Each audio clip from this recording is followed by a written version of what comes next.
think about the geography of Cuba, we might keep in mind two important ideas. First, Cuba is an island.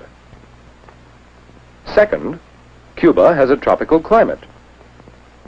Let's learn more about this island and its people. Here are some of the people of rural Cuba. There are many different types of Cuban people, including those descended from the original Spanish settlers, those descended from Negro slaves brought to the island, and some descended from various European and West Indies peoples. What relationships can we find between these people and the big island on which they live? The tropical island of Cuba lies in the Caribbean Sea, just south of the United States and east of Mexico. It is only 90 miles from the United States, so near that the affairs of the two countries have always been closely related. Cuba's strategic position puts it on important sea lanes. Here, here, and here. Two of these lanes are gateways to the Panama Canal.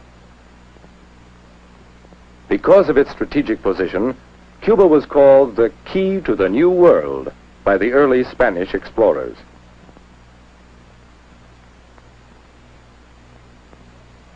The Spaniards settled Cuba and built many cities, including Havana, still called by the Spanish name La Habana, and Santiago. In Santiago, we can see today something of Spanish history in the old buildings and streets. We find evidence of the Spanish conquest in the great fortifications in Santiago Harbor.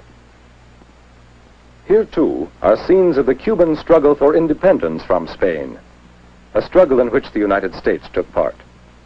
In Santiago Channel, a Spanish fleet was defeated by the United States in 1898.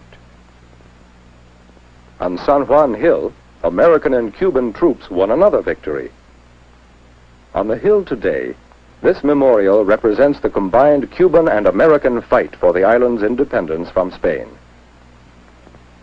And so much of Cuba's history has been influenced by the importance of its island position as key to the New World. One way to see more of Cuba and its people is to go along the Central Highway. It extends from Havana to Santiago, a distance of about 700 miles. Starting in the city of Santiago, we meet more of the Cuban people, people of many different types who make up Cuba's mixed population. Following this bus from Santiago to Habana, we'll see more of the fertile, beautiful island. Here, at the eastern end of the island, are some of Cuba's highest mountains. There are mountains similar to these throughout the length of the island. It is here, in the mountainous region of the eastern end, that many of Cuba's forests and most of its minerals are found. Among the ores mined in eastern Cuba are iron, nickel, copper, and chrome. This mine produces manganese, an ore used in the manufacture of a hard type of steel. Among the many kinds of tropical trees that grow in eastern Cuba is mahogany. Much of the mahogany wood is exported to the United States. Moving westward along the island, we see green fields on both sides of the highway. Here in the central portion of Cuba are some of its most productive regions. Much of the land is used to grow sugar cane, the most important product of Cuba. Sugar cane is a tropical plant, and in Cuba's warm, moist climate and fertile soil, it grows so abundantly that 5 or 6 crops can be harvested from the same plants. Much of the crop is harvested by hand laborers who use sharp knives called machetes. Let's meet one of the workmen in this field. His name is Jose Hernandez. He swings his machete again and again, cutting the ripe stalks. After cutting the stalks, Jose gathers them up and helps load them into a truck.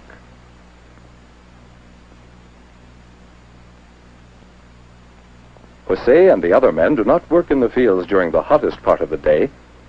From noon until about 4 o'clock, they go to their homes to rest, or as they say, to take a siesta. Jose and his family live in a simple thatched hut called a bohío.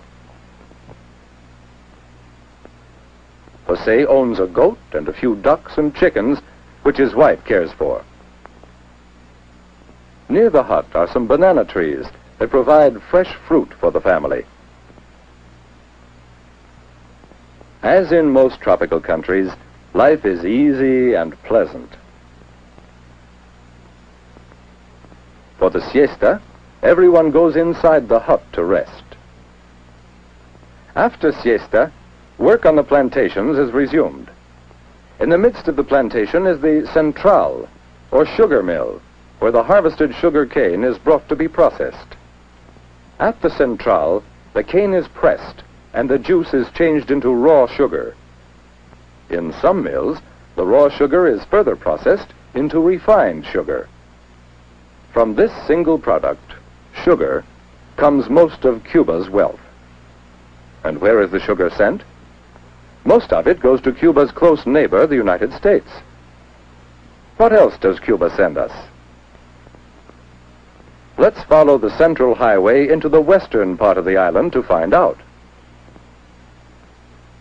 Knowing Cuba's tropical climate, we're not surprised to see fields of pineapples along the highway. Like sugarcane, pineapples thrive in Cuba's fertile soil and year-round warm weather. Much of this tropical fruit is sent to the United States. Another crop which brings wealth to Cuba is tobacco.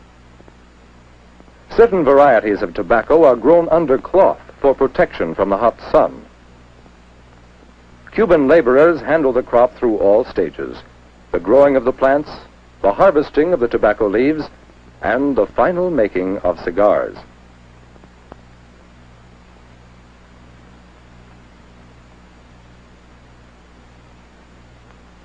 This is one of the many cigar factories in Havana. Supervising the work is the foreman, Miguel Perez. Senor Perez is one of many men who earn their living in the tobacco industry. Let's follow Miguel Perez as he leaves the factory to go to his home in Havana. He dodges the traffic of the evening rush hour and runs to catch his bus for home. The bus passes the Prado, Havana's famous boulevard. Nearby is the University of Havana.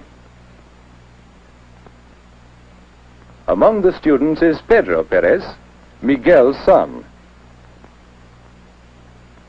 After classes, Pedro and his fellow students walk through Havana. They pass the Capitol, a beautiful building that resembles the United States Capitol in Washington.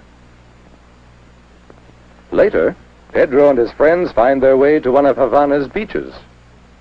Cuba's beautiful beaches and pleasant climate are among the attractions that bring tourists from other lands, many of them from the United States. The Cubans, too, appreciate the beauties of their own land. Sometimes for recreation, Miguel takes his family for a drive through Havana. Among the familiar Havana sights that the family sees is this statue of Jose Marti, the hero of Cuba's War of Independence.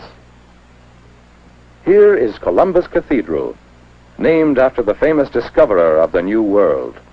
Along Havana's docks are ships loading Cuban products that go to the United States and other countries. And near the mouth of Havana Harbor stands Morro Castle, one of the great forts that the early Spaniards built to protect their island, their key to the New World. And from then on until the present day, Cuba's history and geography have been closely related to its island position. Its nearness to America has made it a good neighbor, a neighbor whose history is closely related to that of the United States. Cuba's natural wealth includes many valuable products. Among them are tropical woods such as mahogany, tropical fruits such as pineapple, special crops such as high-grade tobacco, and of course, the most important single product, sugar.